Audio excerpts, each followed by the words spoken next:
नमस्कार मंडळी. पल्लवी आणि माहिती कट्टा या आपल्या माहितीपूर्ण मराठी यूट्यूब चॅनलवर तुमचं मनापासून स्वागत आहे. आज आपण एक अतिशय महत्त्वाचा आणि विचार प्रवृत्त करणारा प्रश्न घेऊन आलो आहोत. तो म्हणजे श्रावणात चारही शुक्रवारी ज्योतीचं पूजन केल्यानंतर त्या ज्योतीच्या कागदाचं नंतर काय करायचं, ही माहिती आजच्या या व्हिडिओतून आपण पाहणार आहोत. तर व्हिडिओ शेवटपर्यंत नक्की पहा. श्रावण महिन्यात अनेक महिला ज्योती देवीची मनोभावे, श्रद्धेने, भक्तीने आणि निष्ठेने पूजा करतात. परंतु चारही श्रावणी शुक्रवारी पूजा झाल्यानंतर तो ज्योतीचा कागद म्हणजेच ज्योती देवीचं चित्र असलेला तो कागद, त्या कागदाचं पुढे नेमकं काय करायचं, याबद्दल अनेकांच्या मनात प्रश्न निर्माण होतात, संभ्रम निर्माण होतात. चला तर मग याची सविस्तर माहिती घेऊया. जिवती व्रताचे व कागदाचे महत्त्व. जिवती म्हणजेच जीवाची आई, आपल्या लेकरांचं रक्षण करणारी, दीर्घायुष्य देणारी एक दैवी शक्ती. श्रावणातल्या शुक्रवारी स्त्रिया तिची पूजा करतात. कुंकू, अक्षता, फुले वाहतात, वर्णापूर्णाचा नैवेद्य दाखवतात. पण या पूजेतील अत्यंत महत्त्वाचा भाग म्हणजे जेवतीचा कागद. या कागदावर देवीचं चित्र असतं. अनेक जण त्यावर कापड, हार घालतात, पूजन करतात. ही फक्त एक प्रतिमा नसून ही देवीची उपस्थिती मानली जाते. म्हणूनच पूजा झाल्यावर तो कागद फेकून देणं म्हणजे श्रद्धेचा अपमान मानला जातो.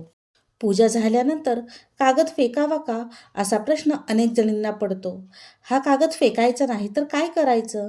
कारण हल्लीच्या धकाधकीच्या जीवनात शहरासारख्या ठिकाणी आपल्याकडे जागेचा अभाव, वेळेचा अभाव, त्यामुळे आपण नेहमी पर्याय शोधत असतो.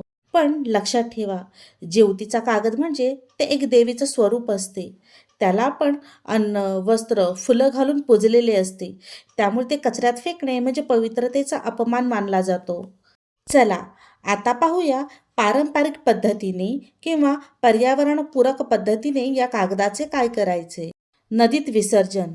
पूर्वीच्या काळी ज्योतीचे कागद नदीत किंवा विहिरीत विसर्जित केले जात. शक्य असेल तर आजही शुद्ध प्रवाही पाण्यामध्ये तुम्ही ते विसर्जित करू शकता.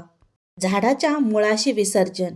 आजकाल अनेक जण हे कागद तुळशीच्या कुंडीत किंवा झाडांच्या मुळाशी विसर्जित करतात. याने पर्यावरणही बिघडत नाही आणि धार्मिक भावनाही टिकतात. मंदिरात ठेवणे. काही जणी ते शिवमंदिरात किंवा देवीच्या मंदिरात ठेवतात. तेथे एक असा कोपरा असतो की जिथे काही पूजित वस्तू ठेवलेले असतात, तिथे काही जणी हा कागद ठेवून देतात. घरच्या देवघरात ठेवणे. काही लोक वर्षभर तो कागद देवघरात ठेवतात आणि पुढच्या वर्षी नवीन कागद घेतात आणि जुना कागद वाहत्या पाण्यात विसर्जित करतात. शेणामध्ये गाडणे. काही गावांमध्ये हा कागद गायीच्या शेणात गाडला जातो. यामुळे पर्यावरणाला काही हानी होत नाही. काय करू नये. हा कागद कचऱ्यात टाकू नका. हा कागद चुरगाळू नका.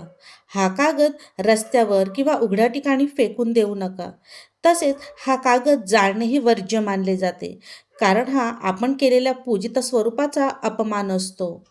आपल्या श्रद्धेला आणि देवीच्या प्रतिमेला सन्मान देणं हे आपलं कर्तव्य आहे.